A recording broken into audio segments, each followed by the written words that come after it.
Martín Zeitoun, encargado de todas las redes de Ritmo NBA, acaba de sacar una lista interesantísima de los hitos que pueden alcanzar jugadores individuales en la NBA. En este primer segmento nos enfocamos en puntos, rebotes y asistencias en la NBA al día por Ritmo. Antes de comenzar esta nueva temporada de NBA, la NBA al día va a seguir de cerca los hitos que se avecinan. Me acompañan el coach Carlos Morales, Martín Zeitoun, que es encargado de las redes de Ritmo NBA, y Martín, te has puesto a cotejar estos hitos que vienen a continuación. De hecho, tenemos tantos hitos que lo vamos a dividir en dos partes. Esta es la primera parte de un segmento de dos partes, porque la verdad que hay nombres interesantes y hay logros que son verdaderamente alucinantes, Martín. Sí, para esta primera parte vamos a hacer puntos, rebotes y asistencias. Marcas redondas que jugadores pueden llegar esta temporada de manera más fácil en algunos partidos o de manera bastante más difícil, ya lo vamos a ver. Comencemos con los puntos. Sabemos que LeBron James es el líder en activo y de toda la historia en puntos, pero Kevin Durant, LeBron tiene 40.474 para ser preciso, pero Kevin Durant está relativamente cerca de llegar a los 30.000 puntos. Le faltan 1.076, le pusimos de probabilidad seguramente, que es como el segundo en la escala. Porque estás hablando al ritmo que la nota, de 40 y pico partidos para que él llegue a esa cifra. Sí, exactamente. Promedia algo así como 28, un poco más de 28 puntos por juego. Con un Durant sano, que juegue más o menos la mitad de la temporada regular, debería llegar tranquilamente a los 30.000 puntos. Pasemos entonces a los 25.000. Jugadores que también de bastante experiencia que pueden llegar a 25.000 puntos. Tenemos dos para esta temporada apuntados, que son Stephen Curry, que le faltan 1.332 puntos. Le pusimos de vuelta una probabilidad de seguramente. Y DeMar DeRozan con 1.418 puntos. Un poco más lejos, un poco menos anotador de DeRozan que Curry. Le pusimos podría ser, es decir, dependiendo de cómo le vaya esta temporada. Carlos, déjame preguntarte un segundito. Lo de Curry no extraña que esté en cualquier este tipo de lista de pólvora ofensiva. La gente se olvida que DeRozan es un anotador constante y copioso.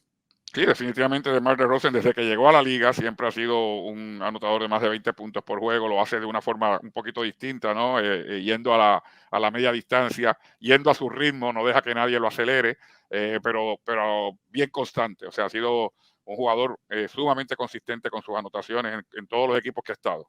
Mi sensación es que este año en Sacramento ese promedio de puntos va a bajar porque tiene que compartir el pan con Sabonis y con Fox.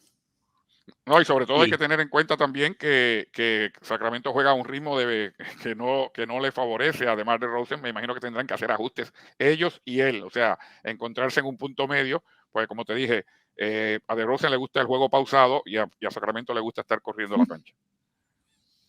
Sí, y sabemos que al ritmo que tiraba y encestaba en Chicago, necesitaría 60-65 partidos para llegar a esta marca. No sabemos si más o menos minutos, no sabemos si más o menos tiros en Sacramento, por eso lo ponemos en una incógnita y obviamente siempre teniendo en cuenta que puede haber potenciales lesiones, esperemos que no suceda ni para DeRozan ni para ningún jugador.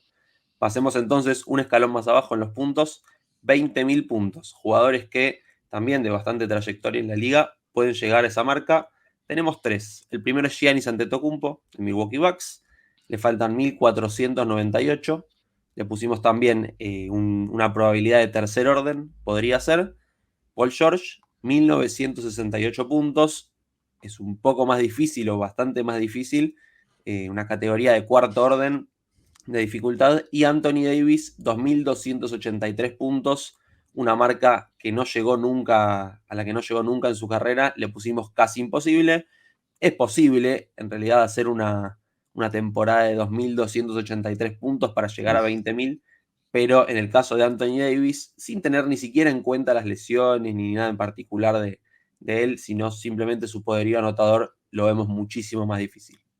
Sí, 2.283 puntos. Y si jugase los 82 partidos, implica que estás promediando 28 puntos por encuentro. Y sin faltarte uno. Y en el caso de él, difícil ver que no se vaya a faltar un partido. Sí, y bueno, Giannis necesitaría entre 50 y 55 partidos, es un poco más sencillo. Y Paul George lo pusimos que necesitaría 85 juegos, temporada regular, obviamente no hay 85 juegos, pero en un contexto en el que tal vez pasa a ser la primera arma de Filadelfia sin Embiid, como hablaban ustedes en otro video, es algo que podría suceder eventualmente. Una pregunta, Carlos. Ayer se le ocurrió al Greek Freak emitir el siguiente comentario. Si no cumplimos el cometido este año, no veo otra que Milwaukee me va a tener que traspasar. En otras palabras, desilusioné, fue la sensación que él dio. Estaría desilusionando y por lo tanto no me extrañaría que me traspasasen a otro equipo. Eso me dejó la boca abierta.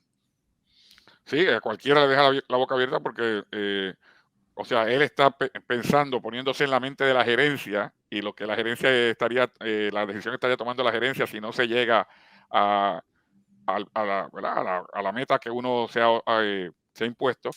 Pero la realidad es que cuando la gerencia va a tomar, vamos a decir que Milwaukee no llegue a un campeonato este año, que es una probabilidad grande también, porque hay otros equipos que aspiran y con talento.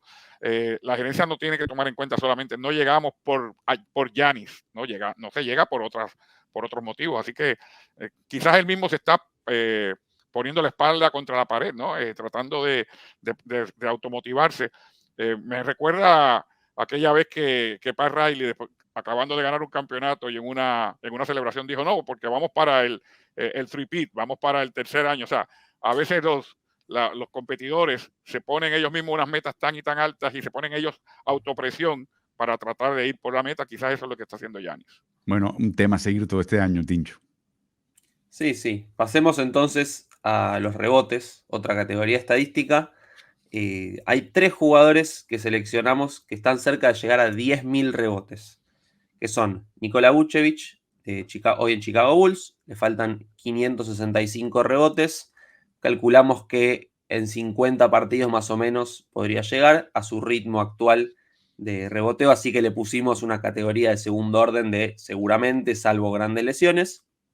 Kevin Love, le faltan 597 hoy en Miami, con un rol bastante disminuido que lo que era en el mejor momento de su carrera, en Cleveland, en Minnesota, etc.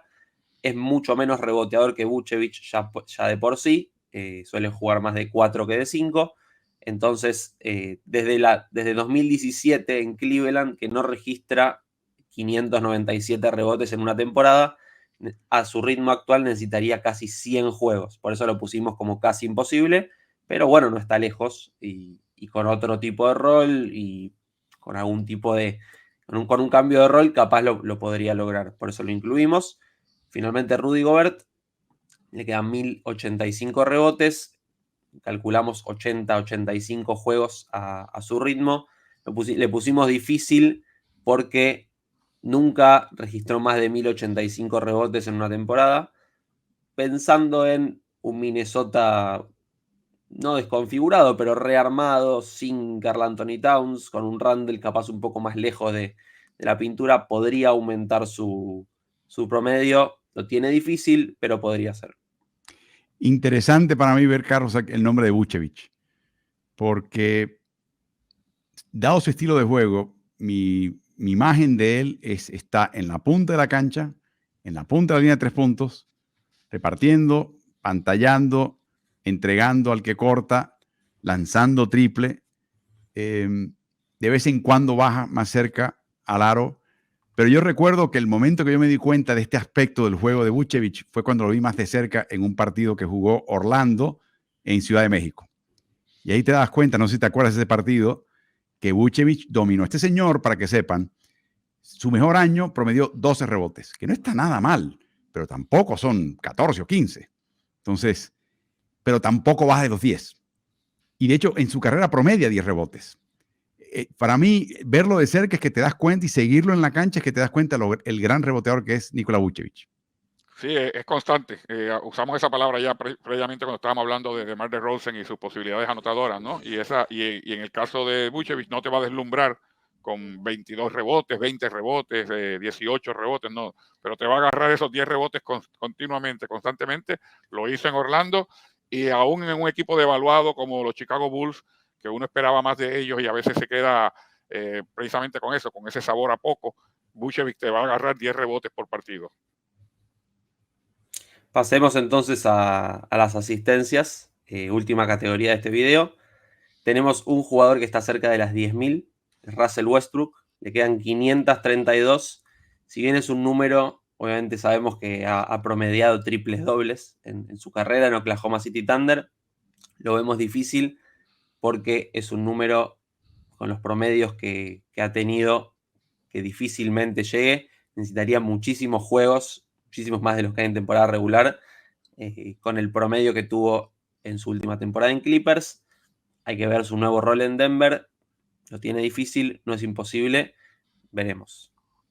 ¿Cómo ves ese papel, Carlos, en Denver con lo que se piensa sería a veces el cuadro inicial, generalmente como reserva? Sí, va a ser interesante esa dinámica realmente porque, de nuevo, Russell Westbrook sí ha demostrado que puede, en distintos roles, él se puede adaptar, cosa que quizás nos hubiésemos preguntado nosotros cuando lo veíamos en Oklahoma City. ¿Podrá adaptarse al rol de los Lakers? ¿Podrá adaptarse al rol de los Clippers? Y sí, de cierta manera, aceptó otro tipo de rol, también de menos protagonismo, como mencionaba Tincho, estaba promediando quizás como menos de 5 asistencias por partido el año pasado. Lo mismo titularizaba, que venía de la banca, gran parte de los partidos vino de la banca, y hay que ver cuál va a ser el rol que va a usar, como lo va a estar utilizando Malone en Denver, porque lo cierto es que Denver tiene una base, por lo menos en su cuadro titular, bastante establecida. La salida de Kentavious Caldwell-Pope quizás le dé la oportunidad de integrar ese cuadro titular, pero si no, sería quizás un sustituto de lujo para el equipo de Denver, tener un jugador que pueda salir del banco y cambiar el ritmo. Siempre está la posibilidad de que su tiro exterior, que no es el mejor, le cree problemas, porque Denver trata de jugar de adentro hacia afuera con Jokic, creando situaciones, atrayendo atención y sacando a los tiradores. Ese rol no le queda bien, no le quedó bien en los Lakers, y obviamente hay que ver cómo se adapta él a su nuevo equipo, pero lo cierto es que la historia dice que sí, que Russell ha sido un jugador que se ha podido adaptar a distintos roles. Una pregunta, Carlos. Uno tiene una imagen mental de lo que es cada gran asistidor y cómo él asiste, cuál es su estilo, ¿no? Piensa un poquito en James Harden, en Chris Paul, en Jalen Brunson en este momento, en la NBA. Cada cual tiene una manera de asistir, un estilo, un oficio, una vocación, una impronta, la huella dactilar de cómo él asiste. ¿Cómo describirías el estilo de Russell Westbrook asistiendo? Bueno, casi siempre uno lo ve, ¿verdad? La imagen mental que uno tiene es él siendo bien agresivo con la pelota, atacando, especialmente atacando con la mano derecha hacia el aro, y cuando la defensa colapsa, entonces entregando quizás a un jugador cerca del aro con un pase de picado o de globo, de alley-oop, o sacándola a tiradores. En sus mejores años en Oklahoma City, esa era la constante. Una de las cosas que hacía también bastante bien era recibir el primer pase y salir de la bola al frente. O sea, dar la bola cuando era la posibilidad de asistencia. Ese es un problema que vemos a veces en algunos grandes asistidores, que no dan la bola temprano si no es una asistencia, si no es posibilidad de asistencia. Pero en el caso de Westbrook, se la ingeniaba para siempre que salía del balón, que ese fuera el último pase y que su compañero estuviera en una buena posición para anotar. Al principio de su carrera en Oklahoma City estaba rodeado de Durant y Harden, que eran grandes tiradores, y ahí empezó a levantar su promedio de asistencias por partido. Cuando empezaron ellos a irse, cayó a menos de 7 por partido en la temporada 13-14. Luego empezó a subir, y empezó a subir precisamente por la búsqueda de las triples decenas. Este año pasado, 4.5 asistencias por partido en solamente 23 minutos de juego. Me imagino que esos números aumenten en Denver. Va a ser muy interesante ver cómo lo utilizan, porque pueden utilizarlo como anotador o como asistidor. Muy interesante, y veremos si él puede lograr todo esto, Tincho. Sí, a mí me gusta decir que la NBA nos regala todos los días un pedacito de historia. Así que veremos y estaremos atentos a ver cuáles de estas marcas se rompen esta temporada. Recuerden, tenemos otro segmento de los hitos a estar al tanto y a seguir de cerca en esta temporada 2024-25 en la NBA al Día por Ritmo.